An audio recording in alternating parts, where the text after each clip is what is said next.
máa bọ̀ lọ́wọ́.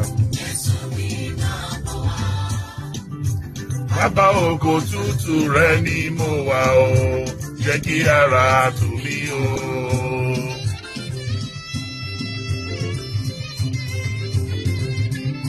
Na God, no be man, na God, no vex, na God dey do am.